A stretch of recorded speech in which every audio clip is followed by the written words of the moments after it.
Coming Not in. only the old. That's the old one. Want it? All right. Welcome. It is 6:60 on the stream.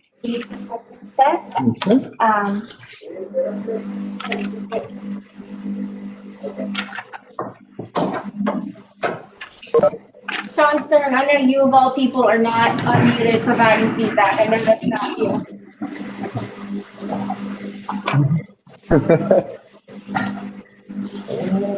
What is that? Maybe me. I'm not sure if you're hearing that. Just muted. Can't see if it goes away. Could be off. There you go. Oh, I'll take it away. Is this a summary of this? Hi, Mr. Barber. PowerPoint. Oh, okay. That's his PowerPoint. Neil, okay. Oh, Neil's doing it? Okay.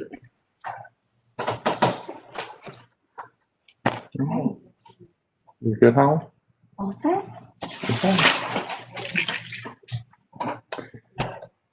All right, it's 7 o'clock. I think we're ready to get started. I see there, Neil, can you hear us?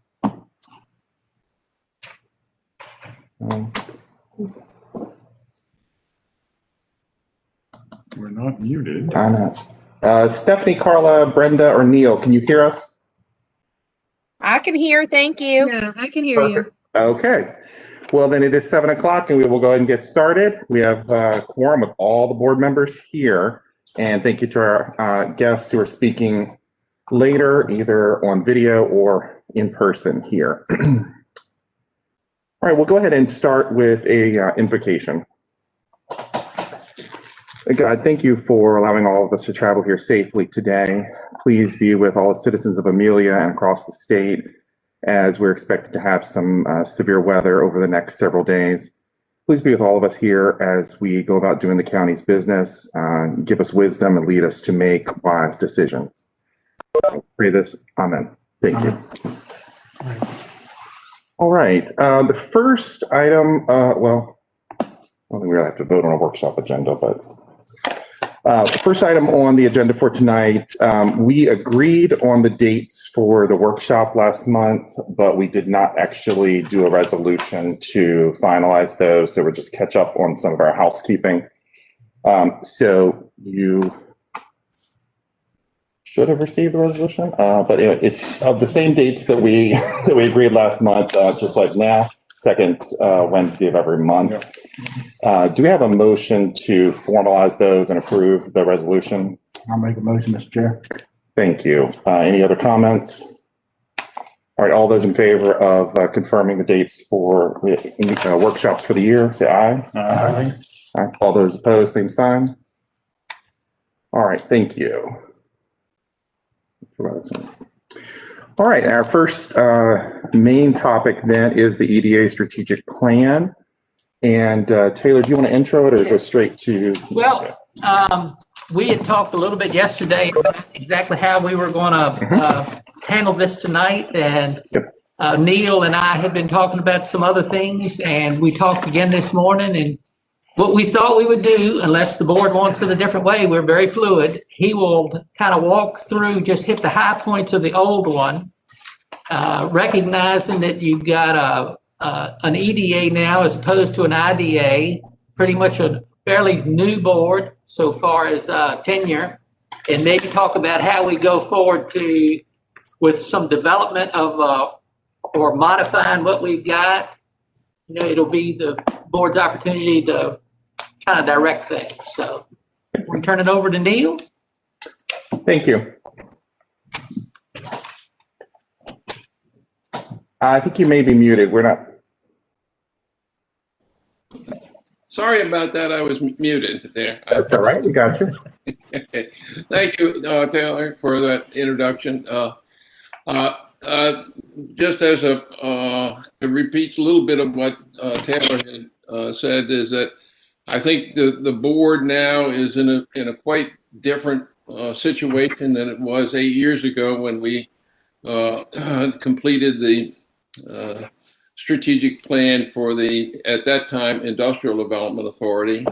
There you've had leadership changes at the board level. You've had leadership changes at in the EDA, IDA organization. You had we've all had experienced major changes in our economy. So with that sort of background, we might want to take a look at, what is in the strategic plan that we did back at that time, and then decide, how we would like to move forward with your economic development program moving in the future. Like I said, we started on this effort in 2012 in combination with some of your board members at the time and the Industrial Development Authority. It was about an 8-month effort there that engaged the Industrial Development Authority and the board in a road trip. We went down and visited Mecklenburg County and Halifax County, who have been historically very active and aggressive economic development programs. Heard from their executive directors and visited some of the facilities in those localities. Based upon that and a series of facilitated sessions there and presentations, we had presentations from staff of the Virginia Economic Development Partnership that sort of gave us an assessment of the competitive position of Amelia County, relative to your neighbors and relative to other communities across the state. All of that input was consolidated and developed into the strategic plan, which I'll go over briefly, quickly. We had 5 goals that were outlined on it. They were sort of based upon some of the basic fundamentals of economic development, that you need to have real estate available for expansion and location of businesses. You have to have a quality workforce, and you have to have a competitive business climate in your locality. So we had 4 goals that were addressed at those elements. The first goal was to increase the availability of suitable properties in the county for economic expansion. The second goal was in support of that, to make sure that the infrastructure in the county was sufficient to support business expansion. The third one was to address your workforce capabilities, to ensure that businesses had access to the types of workers that they need to be successful. The fourth one was related to a pro-business environment for the county, related to your fees, your tax structure, your incentives that you would provide to support business development. And the last one was really the management of your economic development program. What did you need to be put in place to have an active and aggressive economic development effort? Everything from reviewing of the plan every 5 years to establishing an annual marketing plan and programmatic plan for the staff. And lastly was to make sure that you had the staff in place to support the economic development efforts of the county. Just to give you a couple of illustrations of the kinds of strategies that were outlined in it, in the goal for expansion of your product, the properties that you have available. One was to improve the condition, the marketability of the existing industrial park. 2 was to expand the industrial park by the purchase of adjacent properties as they became available. The third one was to sort of look to get site control of some key parcels along the 360 commercial corridor for future development. And lastly was to partner with the private sector on lands that were suitable for economic expansion held privately. On the upgrade of the utility systems, really that was a planning, the strategy was to do some detailed planning as to the projection of needs for water and sewer, particularly from your business community, and ensure that those needs would be met through your capital improvement program.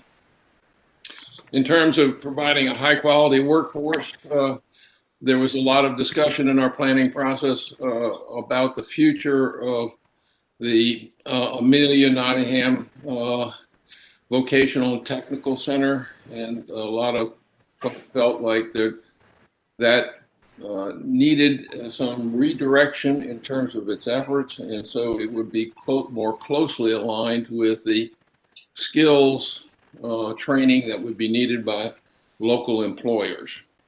In addition to that one, we also had a strategy for partnering with community colleges, other universities, the Commonwealth Center for Advanced Manufacturing, to provide the training that would be suited to, again, the local employer base. In terms of the proactive business environment, we recommended, looking at your incentive policies and developing incentive policies that would be there. Look particularly at the fee structure for your utilities. There was some concern at that time that the fees, connection fees and utility rates may be a bit higher than in the adjacent localities or neighboring localities. So there was a strategy to revisit to see if it is possible to bring those in line with your competitors. In addition to that, just to ensure that your local tax structure was competitive with the surrounding localities as well. So anyway, that was the summary of the proactive, business climate strategies. And the last one was the management of your economic development program.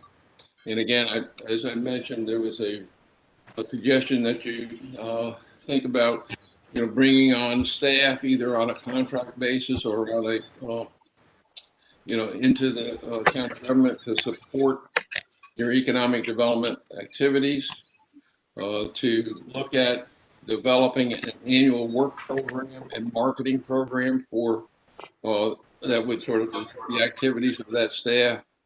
And then, also,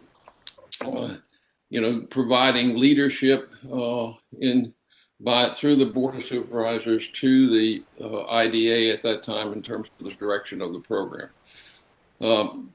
Given the changes that have occurred in our economy and the structure there at the local government, I believe that the change in the name of the IDA to an EDA is a symbolic of possible change in direction that you would like to see from a more of a business recruitment, industrial oriented plan that we had outlined 8 years ago to more of a grow your own small business development type of effort where you're paying more attention to your existing businesses and your emerging businesses.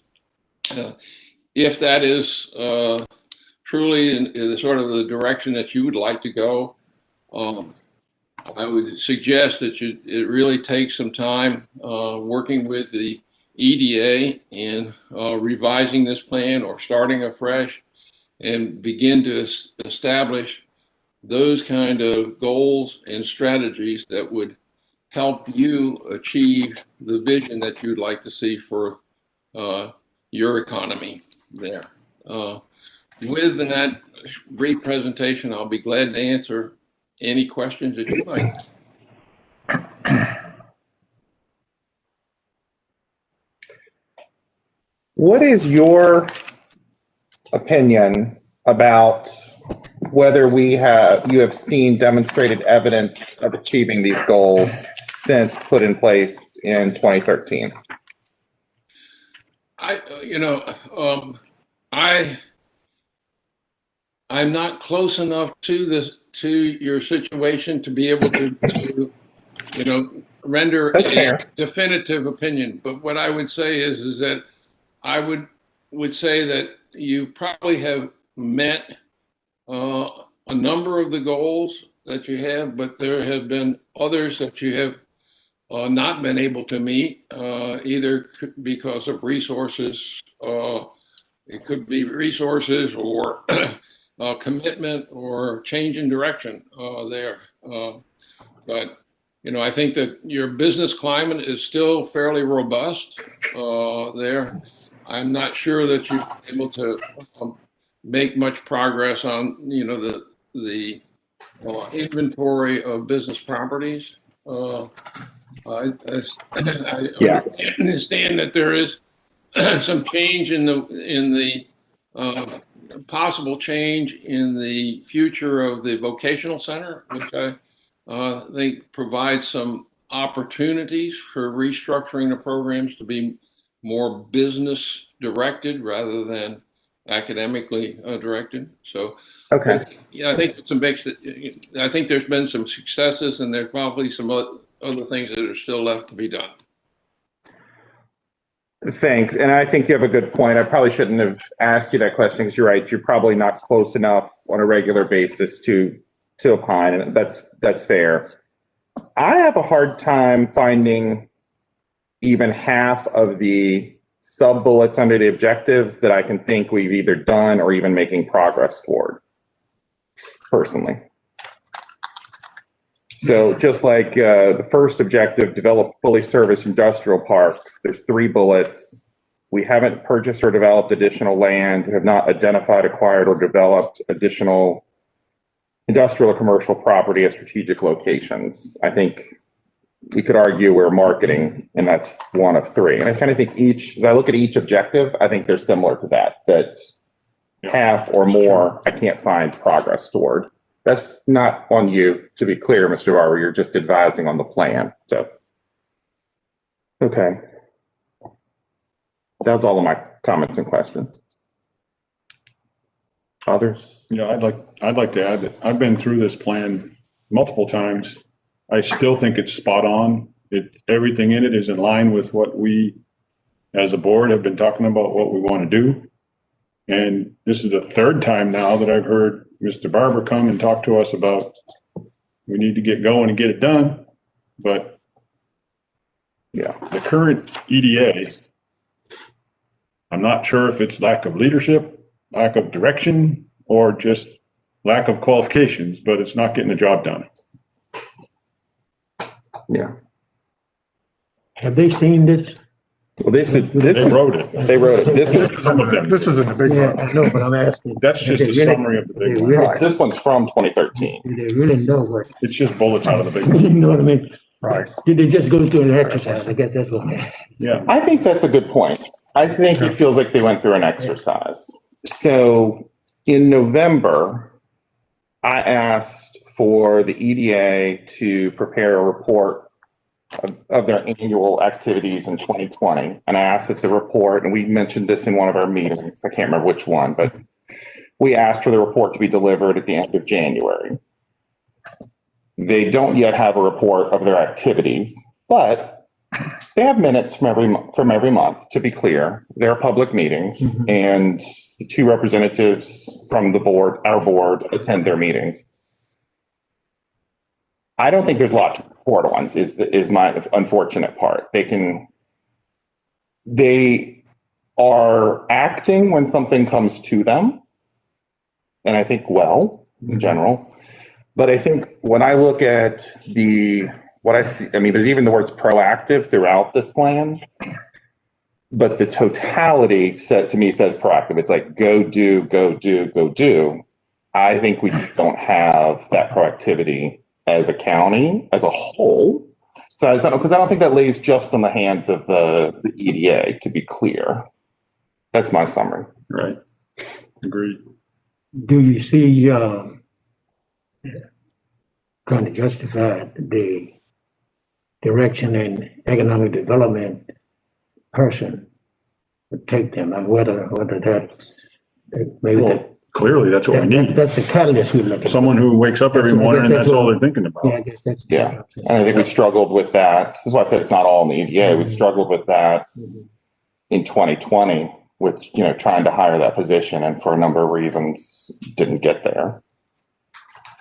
And what's going on with that now? Yeah, that was my. I know that With what? the position.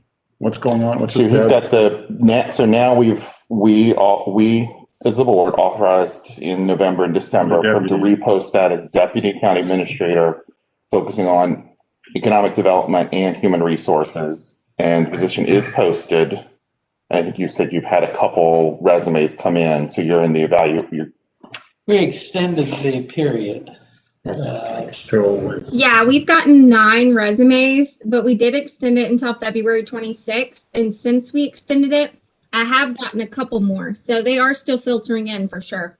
Okay. Okay. What's the deadline now? I think she said 26. February 26th. That was my question in terms of where are we in terms of. I think that's it. I think without a full-time person, because I want to be balanced with the EDA members.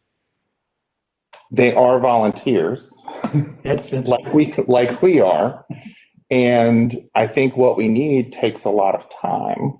And I think the advantage is they have 7 members, it's so you divide the responsibilities, but when the county doesn't have someone in a dedicated or even 50%, as we're talking about this, it is hard for them to move forward. So what I see with this is then it confirms our direction of we've got to get an EDA, acronym's so simple, sorry, EDD, Economic Development Director, in place.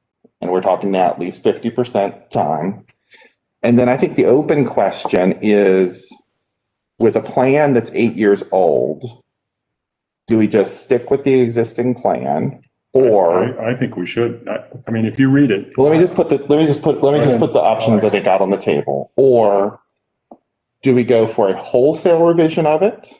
Or do we say, let's go through and let's make updates, even if the direction is still accurate? So, I mean, there could be other options, but I think those are the primary 3 that I see out there with it. I'm sorry. Personally, I think it's a great roadmap and we should just implement it. I thought it was great as written. It just needs to be accurate. And I think maybe a piece of that, you're talking about they need direction. If there's nobody to lead the flock, so to speak, they don't really know what to do, how to do, where to go, It's more than that. street. I think that's a 2-way street though, too. You also have to be willing to listen to direction as well. Right. So I think the interaction with the 2 board members that we send to those meetings are not necessarily received that this is the direction for the county. I mean, Right. so we as a board appoint them to implement our policy, not to develop something separate. True. We appoint them to implement this board's already- work. Right. And I think it is seen as too independent, meaning they determine what the direction is instead of understanding it's an implementation. Sorry. Have you seen any improvement since you and Roger have sat there and kind of, I won't pushing not the right word, but influencing them, or have you seen any improvement with that communication? No. Okay. I was going to say minimal at most. So, I mean, we're in a direction. Let's just kind of make sure we're all aligned on the plan though. So we got at least 2. Do you feel comfortable with the plan as written, or do you think we need to go through with updates? I do. I'd like to see it implemented. Okay. I'm Okay. All right. So I think that's good. We don't need a motion or a vote on that because what we're saying is we don't need change to it. We just want to proceed with that. All right. I think the reason we brought it up at a couple of these meetings though is to make sure that as the 2 representatives to the EDA, that we are not voicing our opinion, but we're voicing the direction of the board as a whole. So while we're not necessarily changing something today, I will tell you from my standpoint, this is helpful because it gives us confidence that the direction we're giving, to your point, to the EDA is the right direction. Mr. Barber, thank you for walking us through the highlights of that again. We greatly appreciate it. You're very welcome. Glad to be with you this evening. Thank you. You're welcome. Bye. All right, next on our agenda, we have Victor Livingston, and I believe that maybe Mr. Livingston has joined us on video. I believe you're on mute.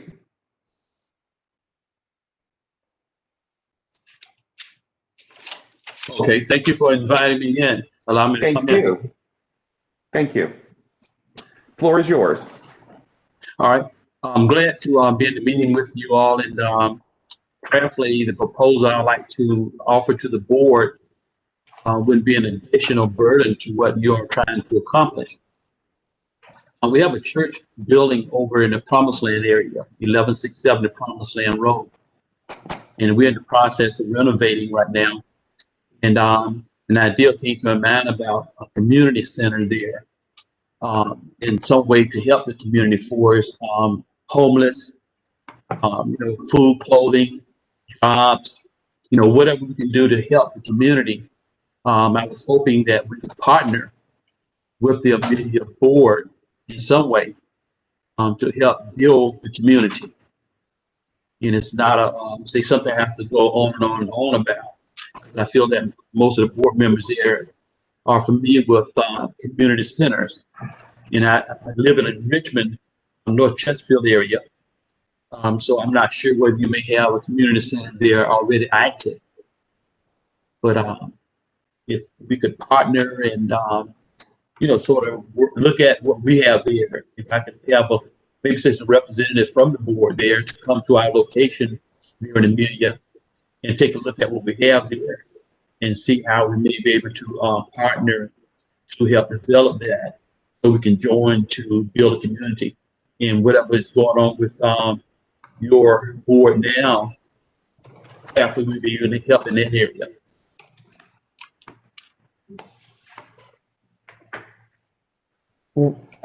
Do you have some specific thoughts on what you mean by partner, or is it just let's explore together to find out what's best? Right, that's what I feel. Partner together, they work together.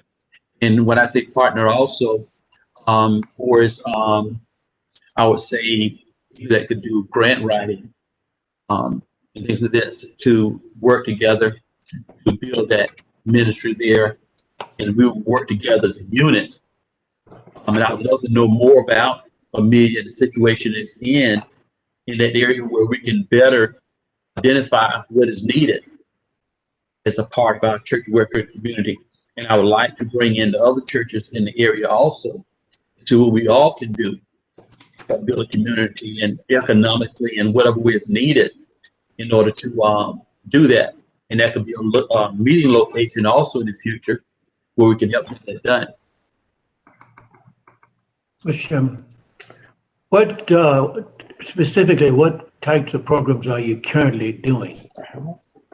Right now, we're a new plan. I just sent Mr. Harvey, Brother Taylor Harvey, an email, and it sort of explains where we are right now. We're a small new plant church, started a couple of years ago, and we're part of a church called the Church of God by Faith, and it's an international ministry. And I also gave the website where you all could look at our background, see where we are as a church. We have churches pretty much all over the United States in various areas, missions and churches over in the Middle East areas, Chile. And so we try to build more ministry for Amelia. I used to live in Amelia. Our church moved my family and I up in the year of '92. We pastored at that location. And in '97, we moved to Richmond, and another pastor moved to that location. And so since he left a couple of years ago, we don't have a pastor there. We are currently trying to get a pastor for that location. But the building is just there right now and it's not being used. So I'm trying to find a way that we could utilize the building to the best of its ability to, to help community. And that's it. I always had a heart outreach ministry, and that's to help with clothing for those that are in need, jobs for those that are in need, anything that is needed for less fortunate. It's my dream to have a building that can be done from. And I've been even trying to do that here in Richmond, Chesterfield area. Certainly very admirable goals. Do we, is anyone in a position to be able to volunteer with Mr. Livingston to, as he said, visit and explore the option more? What is the relationship to the Promised Land Road address? Is there a structure there? Or? It's an old school. Right, it used to be a school I was told some years ago. Yeah, so did they buy it or? I think they own it, yeah. You own it? Right. Yes, our church owns it. Okay. Because it says here you're working out of your house right now. Right, we're doing virtual ministry now with our mission over here in Amelia because of, with the COVID virus here. Okay. So most of our churches nationally are doing virtual services. We're doing like some churches, some people are having their services just outside of their buildings. Some are gathering in the buildings, but staying, having their space, maybe just having the choir, the pastor there. And that's a few of the choir members, not all. Most of our services right now nationally are being done virtually. So can you give us some kind of an idea of what this support of the board would look like in your mind? Just to come and, like I said, for one, look at what we have there for the building's concerned and see what could be feasible for the building for the community and what we can partner in doing for the needs, because I don't know the full needs of the county. If I were able to better understand the needs of the county, I feel then we can go from there. I felt, this would be like an initial meeting here. I would love to have been there with you in person, but once I get to understand what's really going on in me right now, then I believe I can work with the board and contact other church leaders in our community there, and we can all team together to help the board get things done. I don't know if you're already looped into it or not. There is a coalition, for lack of a better word. I think it's loose, but the churches in Amelia do have, call me churches together. Yeah, there is a group that may be good to connect with that as well, because I think many of the things you're talking about are collective goals of the body. Do you have members now in Amelia though? Because I would think they as citizens would have as good of input about what the needs are as we do as the board. We don't have any members. Myself, we don't have any members there. The pastor that was there before it became vacant was Pastor Walls. And members that were there at that time, they followed him to a ministry that he started himself. Mm-hmm. And what happened, there was a church that was, when I was told, we're about to let that church building go. And part of their ritual was that they would have to give that church to someone else, another pastor. They couldn't sell the church. And Pastor Wall knew this particular, some of the members there, and Lord bless, where they gave him the building, and he's now pastoring that building, and that's how our church became vacant. And the members, as I said, followed Pastor Wall to that location. You got Reverend Worsham, I believe it is, with the handles of food pantry and a couple of other activities in the Judithsville area. Mm-hmm. Right. Might be a good thing That's a good idea. Get together with them, and because they're on the upper end of the county. Okay. That your location would be ideal for the lower end of the county. Okay. Good. Got some ideas of what they're doing, and that might be And they're very active. and they're very active. Yeah. Okay. That's a good. The outreach. If I could, if Brother Harvey, if you don't mind, if he could get that information for me, I could can contact them and see if I can work from there. I think that would be good. Okay. Someone will follow up with you, getting you that contact information then. That's Okay, a thank good you so place much. to start. And just let that be a work in progress. Keep us informed, okay? I will, sir. Might want to hook them up with Kelly Walker too. Yeah, there you go. Yes. Oh, that's good. Do you mind passing that one along too, Kate? That's exactly right. Okay, we have another name we'll suggest to pass along to you as well. All right. Thank you all so much. Thank you, sir. Thank you. Appreciate you joining us tonight. All right. Thank you all. Stay blessed. You too. All right, the next item on our list is the fire and rescue training site. I know there's been a lot of work and conversations been going on. I think, Kent, are you walking us through kind of what's been done recently and where things stand? Is that? No? I can attempt to answer questions for you, yes, sir. If he's a little reluctant, it's really not his bailiwick. It's straight Right. fire department, but he can speak to it as good as anybody on staff. Okay, well, that's fine. I might can add some. Great. I think the communication we got was that there were some stumbling blocks.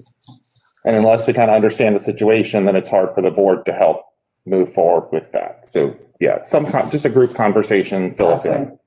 I think where it stands right now, the fire department needs to make a decision themselves based on the current information that we've gotten from environmental services about what can and can't be done at that location. And just make sure that they are aware that while they may be able to put some gravel down or something like that, there's really, they can't be allowed to disturb the soil in any way. So no structures. And I don't know that they want to move forward with that information.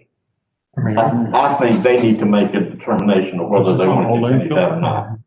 I'd say that pretty much makes it a done deal myself. What are you gonna do with the gravel? Is this, I don't is this think, one of the landfills that the solar company is looking at? Is it the same property? I think the one they're most interested in is Epps Lane. This is Crowder Street. Okay. The one that the fire department was interested was the crowd, Yeah. the older. Yeah, but there's a solar company that's interested in two. Is this one of them? Yeah, that would be one of them, Okay. and we have talked about the stability, we've informed them of the stability, the problems with erecting structures on it, and they seem to think like it's no problem. And Yes. So, all right. So let's try to separate the conversation. We have that item on our agenda for next week. So what I'm hearing you say is the property, the old landfill in Crowder that was being explored for the training center is not feasible for a building to go on. That's my understanding. Yes, sir. That's the report we got too. So, I mean, I think we're on the same page. And so I've lost track of the amount, but we authorized an amount of money for a feasibility study for this training facility. Does anybody know, has any money been expended on that? Or has all been internal county resources only at this point? I don't think anybody spent anything on it. Yeah. I haven't seen any either. I haven't been involved in any of it. Yeah. kind of what the fire department was looking for was just a space, Mhm. a gravel area. I don't think, we're not looking to build a burn building or get into that. We were looking for a space that was gravel, that we could do some vehicle extrication there. Maybe have close to hydrant access, just to, no live fires, just training with different companies. What we had in mind is actually opening up to all the counties, the squad, the sheriff's office, if they needed a place to do a little training. No structures were ever. I'm a little confused because I'm confused. the gravel lot's fine, but why would we okay $30,000 to study a gravel lot? I think, I mean, I agree with you, but I think The somebody. presentation last fall was different. The Right. presentation last fall, like you said, it would be open for everybody, Right. fire, EMS, and sheriff. The reason. But it was actually structured, they were actually presenting, they wanted buildings. Yeah. They talked about having classroom space Yeah. as demonstration space, et cetera. I So, think that changed with the disturbing the ground. But the space with the gravel lot in an area. mhm. And I think the needs assessment was just to make sure, since it was county property, that if there was ever any runoff, if we disturbed gravel, I think that was the I think the first thing to So do it is just- define your needs and then That's- figure out that's- to yeah. find a spot. Yeah. Yeah, that's what I'm saying. Yeah. It worries me if the need changed because of the location. Yeah. and then it then moved to just, a gravel lot. Because there's a square chunk of land in between the schools. Well, there's tons of land if we just need to. If they need a building. To put gravel down, yeah. But who from the fire department's in charge of this initiative then? Do we have, I mean, is that clear? Bob Sickrak would be the point person. Can the two of you talk to Bob and kind of get a because honestly, clear understanding? I don't know what the needs are, but as you said, like the reason we authorized money for feasibility was because they were talking about buildings, needing to actually get someone to consult on what kind of structure.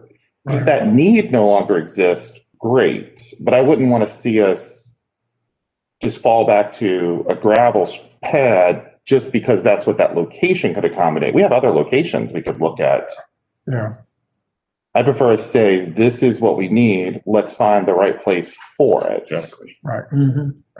All right. We can do that. And y'all just kind of, and then y'all report back. Depending on what we won't necessarily put it on an agenda item yet. We'll let you see what you find, whether it needs discussion or it just needs more work offline. Yeah. Does that seem fair? Yeah. I'll put a reminder for myself now because otherwise we'll forget. Okay. All right. Thank you, Kent. Sorry, I didn't mean to put you on the spot where you weren't. Be a more assistant. That's okay. You're fine. Yeah, you completely explained. That was perfect because I had no idea. But while you're already rolled closer, can we just reorder the agenda slightly? We just go to the next topic that I think you have some information on, the shelter and generator.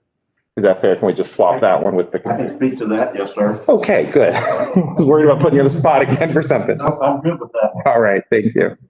The shelter generator project, from my point of view, can be done away with. Oh, The that's like wonderful. We can go into further discussion about it, but the benefits to be gained, I don't think outweigh the cost for the overall project.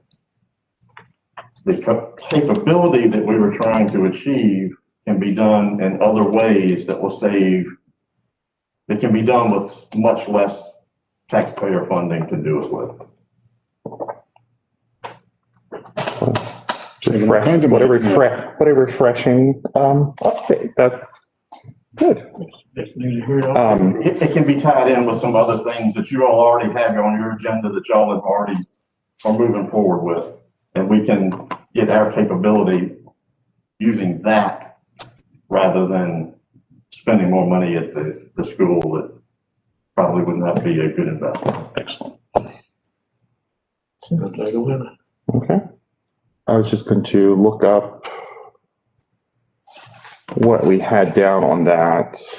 Money. 114,291.49. I'm confident you're right with that level of specificity, Ken. That came from you, so. I'm not gonna take credit for it. It was your number.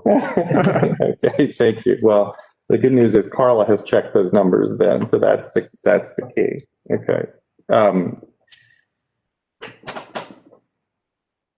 Have you and Bo or somebody at schools talked about too? I mean, like I realized it wasn't their initiative, but I mean. We had meetings with Bo and some other leadership with the school at the time. And it was not only, when we were thinking about the benefits to be gained, it was not just the benefits that will be gained by us in the shelter. It was looking at what the school could get out of it as well. Okay. But the cost was still astronomical because of the electrical service at that building. Okay, thank you. And now that I pulled that up from our November and December discussions, that makes sense too. Our vote was to place those funds, exact amount you said, on hold, reevaluate in February, which is what we're doing. Okay.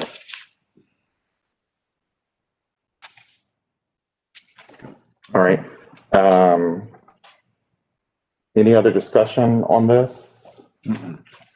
All right, then I would suggest someone make a motion to eliminate that CIP project and release the funds for use on other CIP initiatives. So moved, Mr. Chairman. All right, All those in favor respond with aye. Aye. Any opposed, same sign. Thank you. We have plenty of CIP initiatives to proceed with, including those coming from the schools, so I'm confident we will reuse the money. Thank you. Yes, sir. Wonderful. All right, we're moving along. Good. So the next item we had on here was also an update from our either November or December. I'm losing track again. We discussed the security of the Bright system, and to proceed with some updates on how that's been progressing today. Are you leading through that topic? That'll be Sean Stern. Sorry, thank you. Good evening. Hey, good evening. So the Bright security initiatives have been implemented. I spoke with Robin today, and they have removed users that are no longer with the county, and they have gone through and adjusted the security to be a little tighter. They have also signed agreements, non-disclosure agreements for the Commissioner of Revenue and Treasurer, and those have been given to the respective people. So I believe the Bright system has been tightened up a little bit, and Robin was fairly confident with that. Okay. The other item that we spoke about, moving away from more into the projects and so forth, we also spoke about the BAI.net project, which I know the board is interested in implementing. We're trying to move that forward. I have been given permission by Carla and Stephanie to take this project on because there's a lot of technical details that are needed with servers and firewalls and opening ports into the servers, working with the web people for DNS resolution and that sort of thing. And it's kind of technical, and the people that were, Carla and Stephanie are just not into that, I don't believe. So I'm sure they wouldn't be offended by you saying that. Yeah, I was trying to dance on that a little lightly. They're good at their jobs. So I'm trying to get information. I understand that there's a lot of new technology being placed into the county, and it's challenging to figure out exactly how it's being utilized. I can tell you at this point, it doesn't appear to be utilized. But I'm trying to get credentials and access into some of that equipment because they have a new server in the admin building that would suffice for the implementation of what BAI.net needs. And I have yet to receive those credentials or access. So I'm waiting for that. I will reach out to Bo, who is in touch with a company called Dominion Tech, who was awarded the bid to put in new routers, firewalls, servers, rack equipment, and all kinds of other things. So I'm trying to work with him to get that implemented and get those credentials. Once I get those credentials, then I'll be able to move forward with the BAI project. Any questions so far? Progress. It sounds like I hear progress. I mean, I understand you've got work to do, but clarity of who's leading it is good. Yeah. I don't have any questions or concerns about that. My concern is that we as a county lack an overall IT strategy. And we keep putting piecemeal solutions in here and there when we really should have more of a cohesive IT strategy for the whole county. I would agree with you, Ms. Scott, and I would like to talk to that to some degree if we can do that. I think your IT strategy for the county is very similar to the EDA. There's no real leadership, nobody that understands the whole picture. You're correct in that you've got sort of a hodgepodge of people working in it, but nobody's really leading it and understanding the final goal as well as how to get to that final goal. Exactly. And So that's just one more argument for a full-time IT person. Yeah, we did pencil in, we're still obviously working through the budget. We did pencil in a full-time IT person. And perhaps, Sean, you'd be willing, if we proceed with that in the budget, then to help us develop a good job description for that, to make sure that we're targeting someone who would be able to achieve what we're talking about here. Yeah, we can definitely work together on that.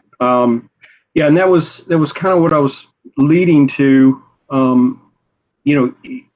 For an IT person that will have the qualifications you need, that salary is going to be north of $50,000 a year plus benefits. We've targeted higher, significantly. We've targeted higher than that. Okay, good.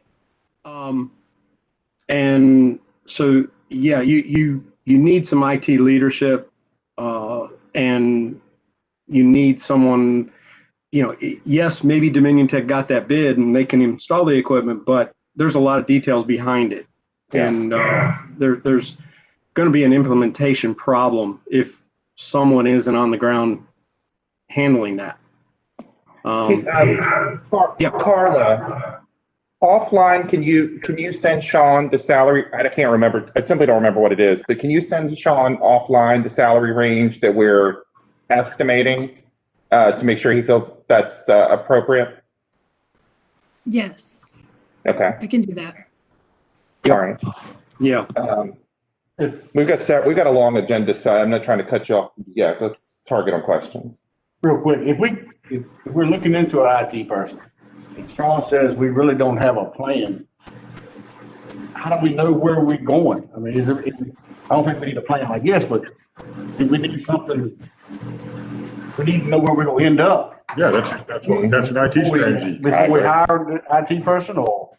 Well, the IT person will help develop that. They can develop. You want them, okay. Someone in the South, I mean, I think we talked to north of 70,000. I mean, that's someone who should be able to develop it, and they can work with partners like Darrell and Sean and others to get input in it too. Yeah. Well, they would do the plan. They should be able. I mean, that salary range, I feel like they should be able to. I talked to Sean and I asked him we talked about it last week about him putting together a proposal, what he could do for us as well. That's not bad. And, I asked him, like, maybe we could present it next month's workshop to give him time to do it. But, as far as if we could subcontract him versus hiring, would there be a cost savings or not?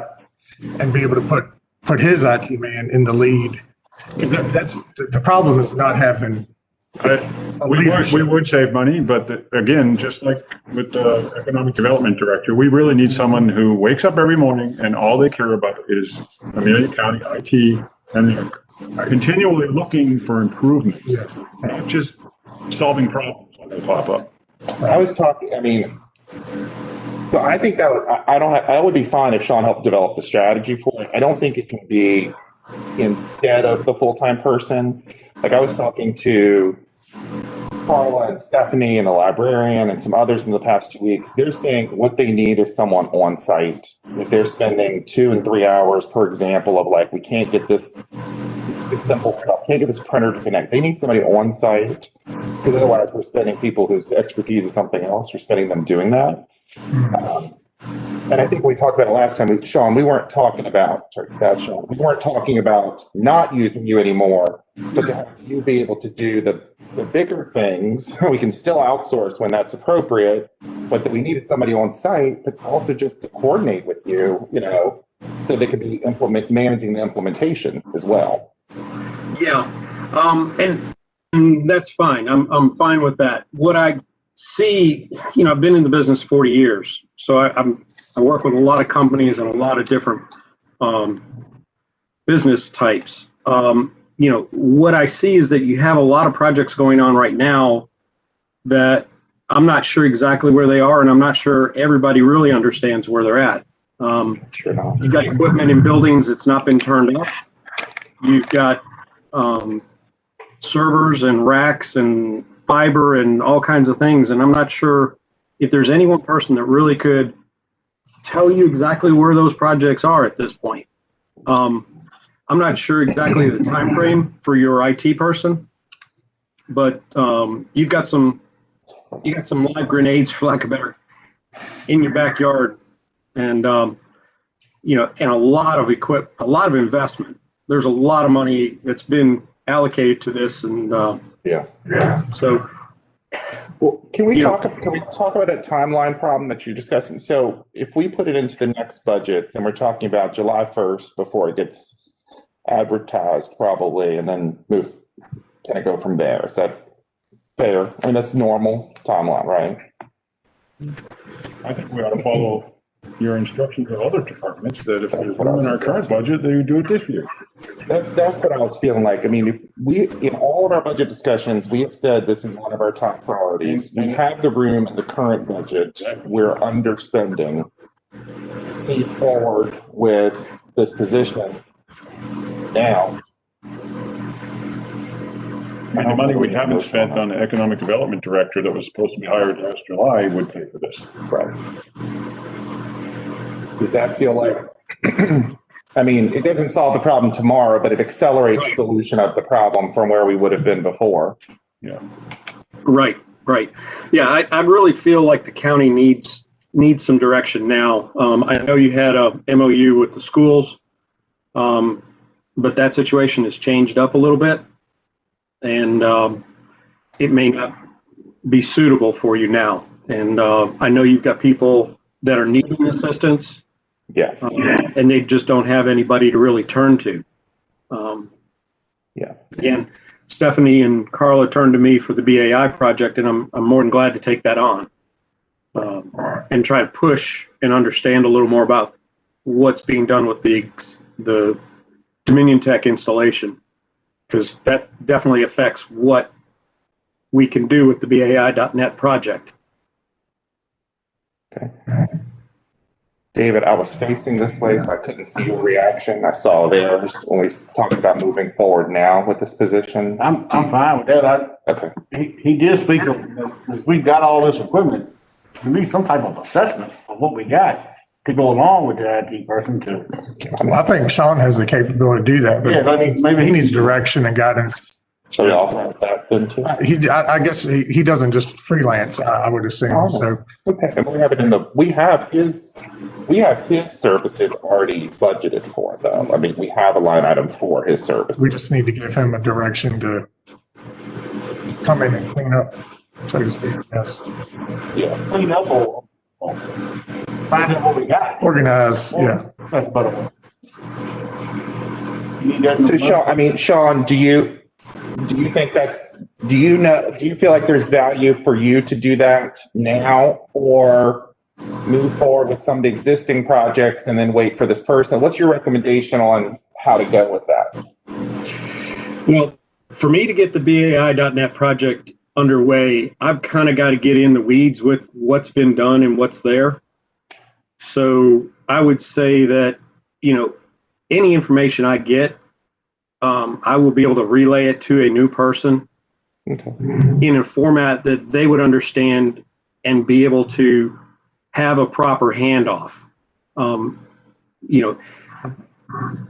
I think you hiring somebody off the street, jumping in right off the bat, they're going to have a lot of legwork to do. That's normal, but I've got to get in the weeds with this servers and so forth and try to understand where they're at, because I already see problems, and maybe they've got a solution in place, but I don't know. Okay. Well, I think we've already authorized you to keep going down that path, then, and I think you hear support from the board for whatever you need in that space. Yeah, I like the idea of the handoff. I think that sounds great. You got to give him something to start with. Perfect. And Sean, I hope you heard again, we're not looking to kick you out, even with the other person. We just need more. Okay. That's good. Yeah. And do we need a motion or anything for moving forward? That, I mean, we have enough money in the budget for that position. It's just how you choose to staff, right? Are you good with? Whatever, yeah. Okay. We just need clear direction. All right. All right, well, whatever the amount we already forecasted, Carla has, and conversation before was to talk with the existing HR team we have with Baker Tilly to get a job description written. And Sean volunteered to help review that job description as well. That was always great. I'm sure he'd review it too. And then get it posted within the next, I think we should target like 2 weeks, 3 weeks at the most to get it posted. Get it posted, yep. All right. Thank you, Sean. You're welcome. Thank you. Good night. Good night. Okay.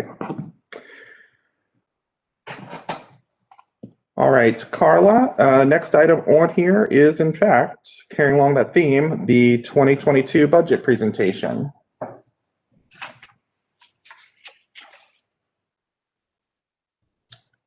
Okay, hi all. Thanks for letting me present from home tonight. I'm going to go ahead and share my screen with you and just go over a few highlights of the FY22 budget we have to date.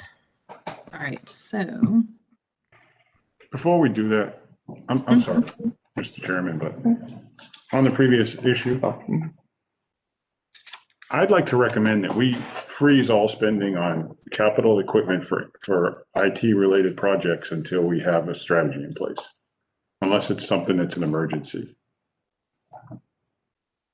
I'm just afraid we're going to keep spending money and we're going to be doing redundant things or things that will conflict with each other down the road, and we end up wasting money. And we're not talking about a long time period. Right. It's just no significant spending on new servers or new software, including BAInet, because that may require a new server. They say it will, but I agree with him that the one we got probably has plenty of cores and processors in it that it could probably handle both. If it's got virtual server capability and it's got the availability of space. But that has to be analyzed before we go spend more money on another server for BAI or anything else. I'm in agreement. That's kind of where I was leading, to get some type of strategy. Yeah. And assessment. I like the handoff idea. That would get us to that point. I'd like to make a motion that we freeze spending on any capital, IT-related capital equipment until we get a strategy in place that recommends that spending. And we need to move fast on it. Discussion on motion? Well, you've already indicated the necessity to go ahead and get the job description written, the whole board. Yeah, and get the person and then work on the strategy. We have to do an inventory of our assets and figure out what we're using, what we're not using, how they play together. All of that needs to work together. Other discussion? Open the question. All right. All those in favor of the motion, please respond with a sign of aye. Aye. Any opposed, same sign? Oh, thank you. No problem, thanks. All right, Carla, back to you. Okay, so I am sharing this from the main website just to show you that I've put this link here. So it's now there for citizens to see if anyone's listening and wants to follow along. And if you guys want to get to it easily, it's on our main website under the finance department. You can view our budget. It takes you right to our website. And it's going to pull up, sorry about that. Okay, it's going to pull up just the high level view, which is what I'm thinking you wanted to see tonight. The budget we have at this point does include everything we've discussed, which is bringing the minimum wage up to $11 an hour. We've reflected the increase in fees in the circuit court, as well as the change in sediment and erosion fees. A couple big changes we've added that I haven't been able to discuss with you until now is we noted $133,000 of Parks and Rec requests were coming through CIP. They were actually operating expenses. They were a bunch of tiny expenses added together that he was proposing as CIP. They really need to be in as operating capital. So $133,000 has been added to that operating capital. And we've also found the need to increase our our Piedmont Regional Jail expenses by $150,000. That's based on Taylor's last meeting with Piedmont Regional Jail. It seems like expenses are going to skyrocket there. There's more information to come with that as those meetings progress, but so that's about, $300,000 there added to the budget as well. But looking here at the big picture, our FY22 budget comes to 36.6 million, which is a 4.3% increase over last year. This chart right here shows where our overall budget has gone. The blue line here is showing our local transfer to schools. Not as important at this point, but it's always a hot topic because it's such a large percentage of our general fund. And this orange line shows not where our actual fund balance has been, but what we have adopted as use of our general fund balance. If you'll see right here at FY20, which is our last audited budget, we projected that we would spend or, pull 205,000 out from our general fund reserves, which is essentially what happened. So that was accurate. If you look on the audit report, it shows we increased our fund balance 800,000, but we did turn around and give $1 million to the schools. So we did dip into our general fund there, 205,000. So here's our main page, just our overall budget. And I wanted to show you here. You can go under fund summaries and take a look at our fund. And you'll see here that this proposed FY22 budget right here that we're looking at is projecting for us to pull 2.3 million out of our unrestricted fund balance. And general fund is most of our main operating expenses. So if we want to take a quick look at how the budget as a whole is looking, this is all similar to what we see every year. About 71% of our revenues are local, which is mostly our general and property taxes, make up our bulk of our revenues. You all can look through this on your own time, but it's got a lot of great information. Here's how we spend our money. About 31% is going to education, 25% to public safety, 13% to health and human services. That's mostly social services. And then our other smaller departments here. Anything you wanted to look at in detail, you can view on the spreadsheet breakdown. It'll show you our line by line budget. And one other thing I wanted to, I've put a little chart here at the bottom for our general fund balance.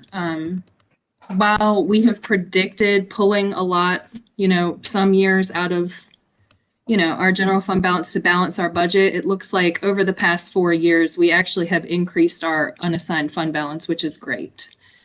At this point, can you check my thought on that, Carla? Is it seems like the last several years we have, as you said, projected we would pull from the general fund, and then spending has come in, including this current year, lower than anticipated.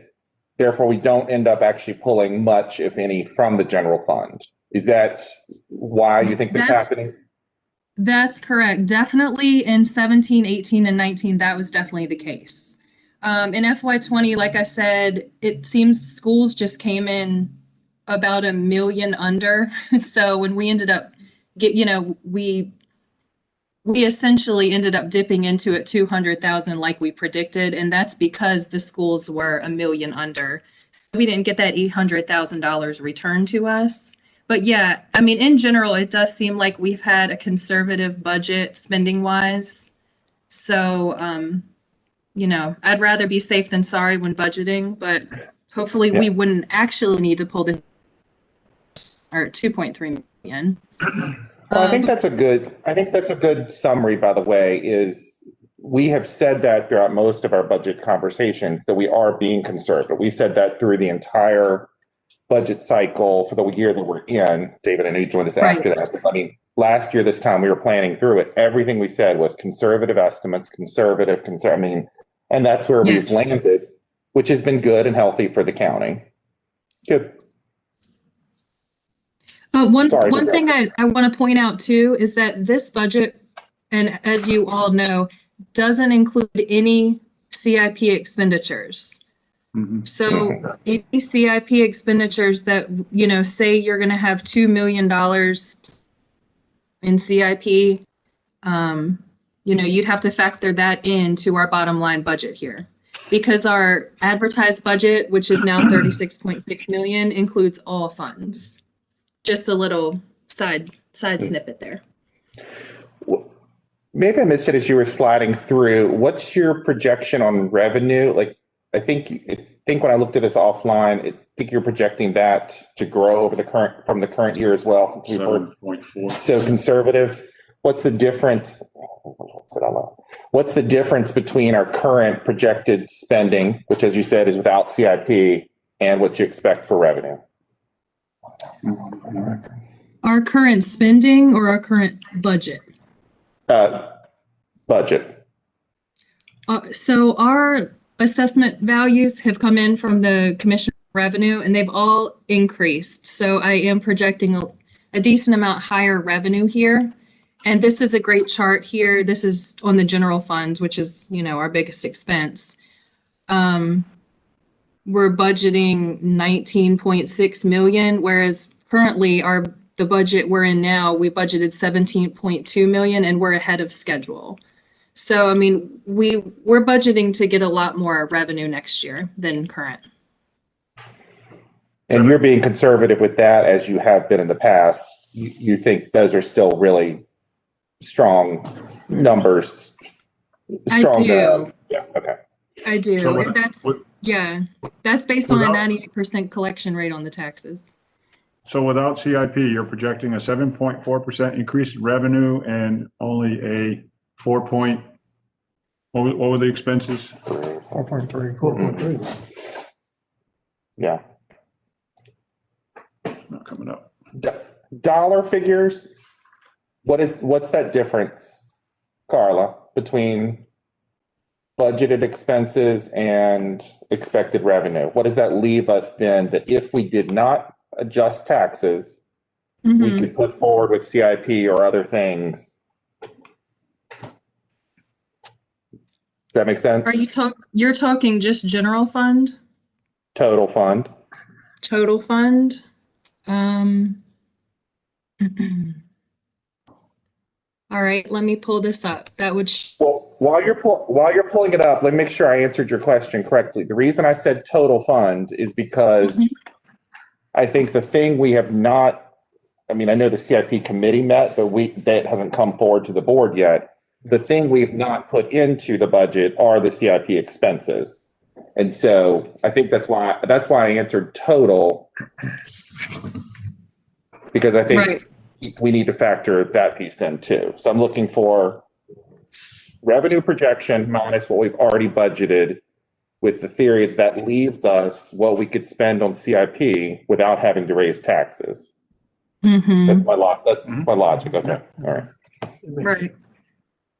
So we're predicting an 8.3% increase in revenues and a $198,000 increase in expenditures. So 44 million increase. Let me see. I don't know. I'm going to have to do some calculations with that, with your specific question. Okay. But a few things I've ran is, I came to the conclusion that we have wiggle room to stay within our 25% target of general fund reserves, to spend 2.3 million and still be at our target. Exactly. I don't know if this will be super helpful for you all, but if you all granted every single CIP request for FY 2022, we were really light on them, and they only came up to less than $640,000. Yeah. Yeah, I think they are also light, though, as you said, because we have so many outstanding studies. Yeah. Yeah. Yeah. Okay. All right. Well, Carla, I apologize if I asked a question that's that's tough to pull up right now, but in my head, that's kind of what I'm looking for next. It's fine if you follow up, but I think that's what I'm looking for next, because even if we only have requests for 600 and whatever thousand, we can still approve CIP requests that aren't necessarily already in a form. We can say we will already allocate X dollars toward these projects that are in feasibility, right? Right. And one thing I'll add there is the CIP fund, as you know, it's its own fund and it has 7.7 million there. And that's a completely separate fund balance than the general fund. So, you know, while we recommend keeping 25% of our fund balance of expenditures in general fund, CIP doesn't have that rule. I mean, you could spend $5 million out of the CIP money. You just don't want to touch the general fund. What's the portion of the CIP fund that's unencumbered though? 100%. Yeah. Because that's all. CIP's not. I mean, we're not obligated to spend that on anything specific. All right. Oh, I'm sorry. You said unencumbered. So as of like we've already approved things that haven't been spent. Right. Yeah. So I think we have about a little under 3 million right now encumbered. So I'd say a little over 4 million you have unencumbered there. Okay. Great. I appreciate that. I get it now. I must have missed that last year. I think we're still in a learning curve. If you guys would check this site out and let me know if you do have anything that's not clear here, because I want this to be really clear to the citizens. That was the whole goal of getting this ClearGov site. And hopefully it can answer any type of questions like the one, Joseph, that you answered earlier. I'm hoping it has the information on here. I just don't have it off the top of my head to get to the answer. So that's fine. I mean, I let think me know feedback, okay? Yeah, and we said it in the workshop, but the budget workshop, but just to state it again for anybody who's watching and didn't watch that one, this is new software. We're really excited that we can move forward. It will present citizens the complete transparency. I mean, exactly. They don't have to ask the government for it, but it is still new. And I think that's also a good reason that if someone sees something that looks odd, they should ask a question too, because you said there are still some things you're working on. So it's important for anybody looking at it to understand the newness. Brings up my point was, Carla, a lot of the stacked line graphs they look completely parallel from year to year. It just doesn't look right. Okay. Almost they are accurate. They are accurate. I've looked at the exactly the same. But I mean, from year to year, they're always seem to be parallel. Not these. The line graphs. The line charts. Okay. I just would think we'd see a little bit more fluctuation, but if you verified all the numbers, then they're right. I haven't looked at the data, just the chart. Literally every single number. Yep. Well, maybe when you go back and we find one that looks such big let's amount. just send her a specific. Let's just send her a specific one to look at then. When we get okay. Well, I mean, I can look at the data myself too. I think you might be right. I looked at a couple that they look like they don't move. The spread is so wide. Right. That you got a $2 million move and it's still, you can barely see it. That's what I saw. The scale is up to 100 million. Yes. I know. But Doesn't look like it goes in. I'm talking about when one is half of the chart and then the next one is maybe 30%. And from year to year, the distance between them is exactly the same. It just doesn't. Oh, the distance. I got you. Okay. Roger, find me an example and let me know, okay? Just go to the revenue line chart.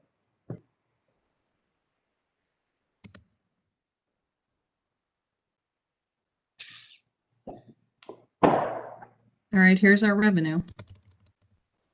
Yeah, not a bar chart. The lined, you should have them by stacked lines. Where exactly? I mean, there's lots of charts in here. Where are you talking about? Like that one right there. Mm-hmm. The blue, the difference between the blue and the green is identical from year to year. The orange to the blue is identical every year. It just doesn't look right. Hmm. Yeah, it seems like we're getting the same You'd think you'd see some up and down. proportion from Yes, local as exactly. well as we get from Proportionally. federal. You're right, right. Oh, I see what you're saying. Hmm. Okay. Right. Okay. So you're saying, like, for example, in any given year, it's odd that the revenue from the Commonwealth went up the same percentage as the revenue from the federal. Exactly An the exact same percentage Yeah. as. And those local. values are big enough that you would see the fluctuation. I got you. It just doesn't look right. So Roger, if you change, I get what you're saying. It really looks funky there, and you can change the graph. And then when you do change it to this column, it Maybe it's a software visualization issue. Yeah. Versus. I think I need to look at the numbers. And then I'll feel about it. Yep. Okay. Well, that's the good news. The data's out there for It's there, I know. any citizen all the time to look at. What a great improvement. So Exactly. I think that the reason I wanted to emphasize that, though, is we just spent a good portion of the meeting talking about legitimate challenges we have with technology. But I think this is a great example that the finance department under Carr's leadership has led. That is a wonderful technology implementation, and it's the kind of thing that we want going forward. So we need to be careful that we understand their successes, even while we're still struggling with some of the other pieces that we want to see. Sure. I know. We're going It's in just the right important for us to direction say in a lot of that. ways. No doubt about it. Okay, Carla, is that? That pretty much sums it up. One other thing I should have included is this is just to keep in mind. If you're looking at trying to balance the budget, 1 cent on real estate, like a 1 cent increase, would bring you $125,000, and a 5 cent increase in personal property would bring you $55,000. Just some bullet points there. But that's all I've got. We're all writing. Okay, thank you. All right, thank you. You're welcome. What is our next step on the budget then? We don't have anything else scheduled for budget meetings at this point. Do you recommend we need another session scheduled? If not, when are we coming into regular sessions with the next phase? You're asking me?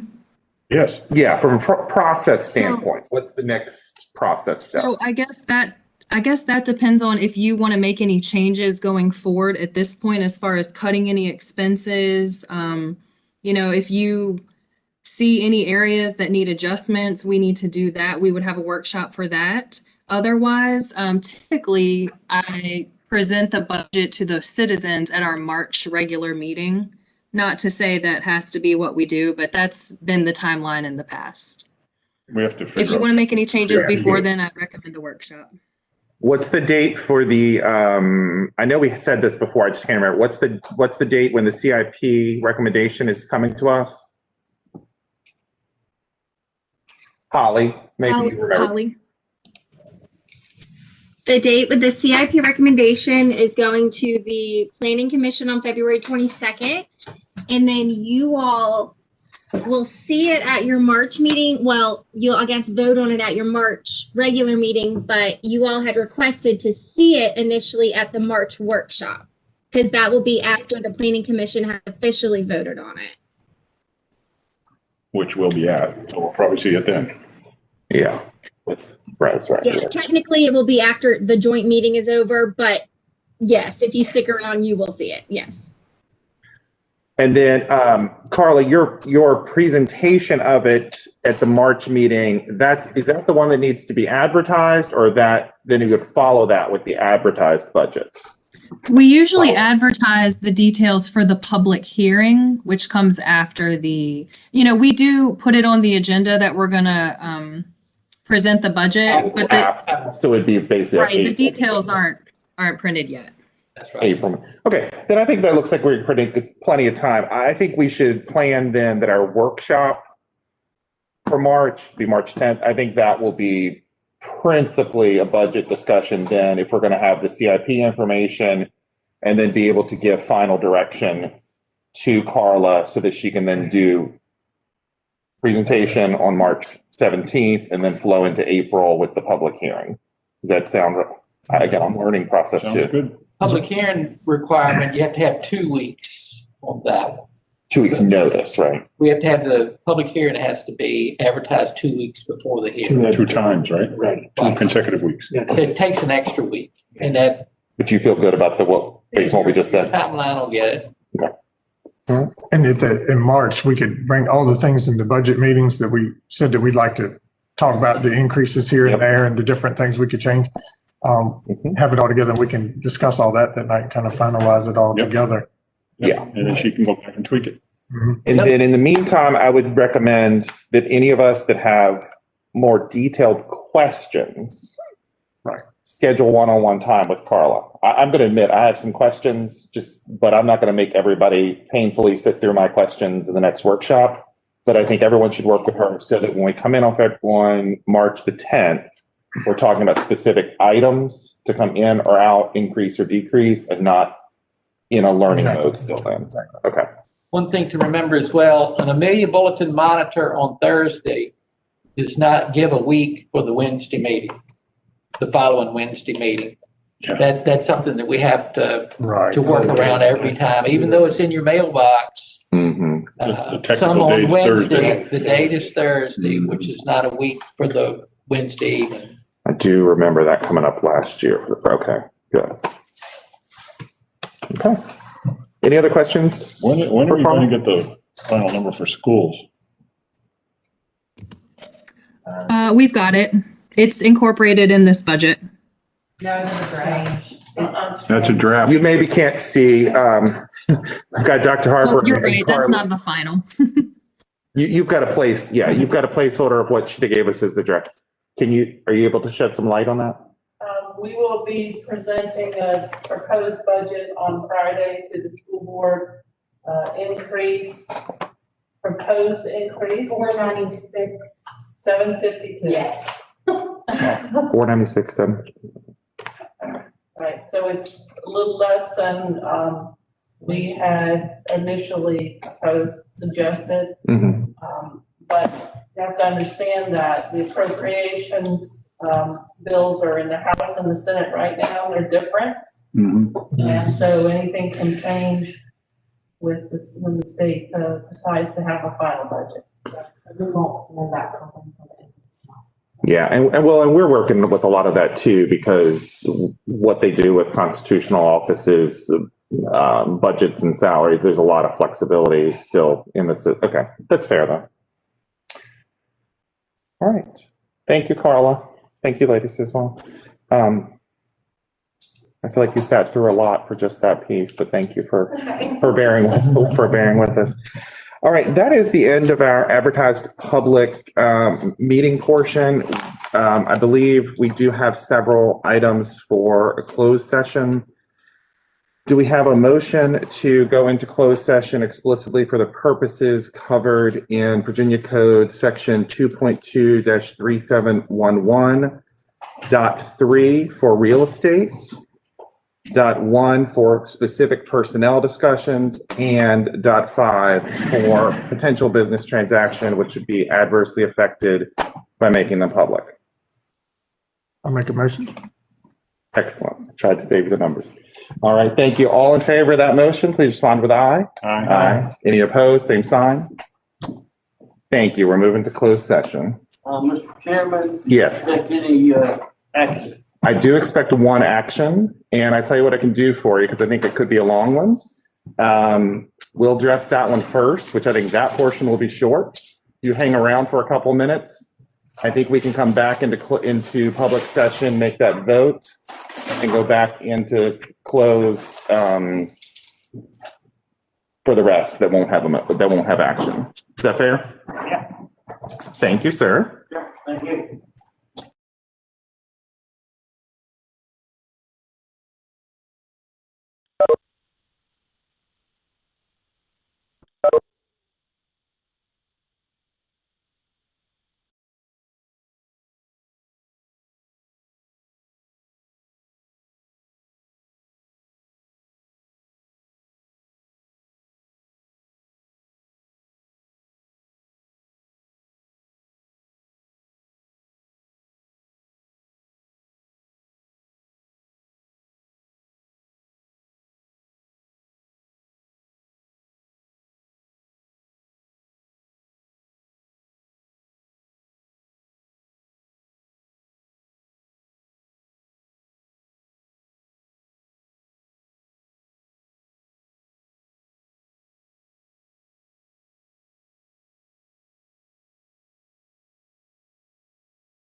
All right, the board's coming out of closed session, having discussed two of the three topics already.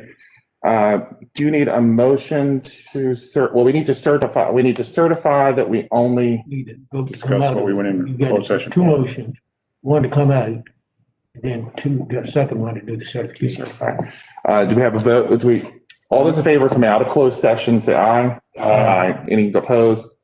All right, and now do I have a motion to certify that we only spoke during that session about items covered under exception 2.2-3711.3 for specific real estate and and .5 for potential business opportunities?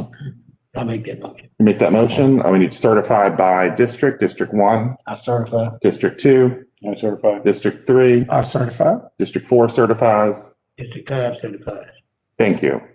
Do we have any motion coming out of closed session? Yes. Mr. Chairman, I move that we instruct staff to go ahead with the negotiation and acquisition of the property we discussed in closed session, contingent upon successful inspection reports coming back and being approved by the board. Thank you. Any discussion on the motion? All those in favor say aye. Aye. Any opposed, same sign. All right, thank you. Well, that's all the motions we have coming out of the session, correct? That's it. All right. We're trying to save you the long night, Wayne. We have a motion to go back into closed session for the third original topic, which we do not anticipate a motion coming out of. It's exception covered under 2.2-3711.1 for discussion of specific personnel. I'll make the motion. Thank you. All those in favor say aye. Aye. Any opposed, same sign. All right, and we're going to close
I sure hope that thing is off right.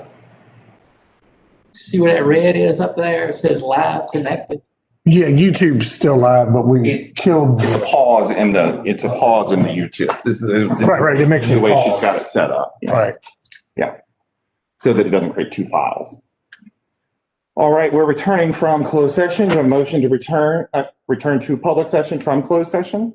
All those in favor, say aye. Aye. Aye. All those opposed, same sign. All right, thank you. Do we have any motions coming out of closed session? All right, then do I hear a motion? I don't believe we have a need for continued session.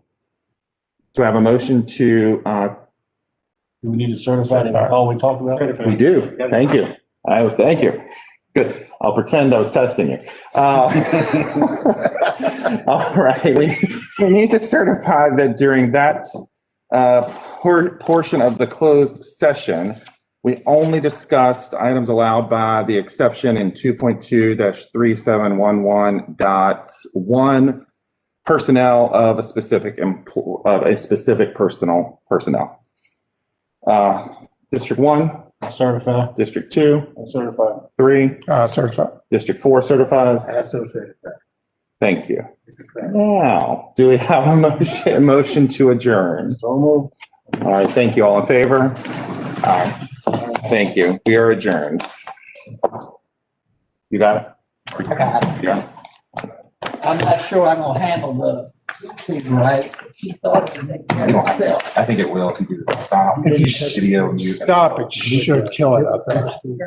That's how they explained it last month.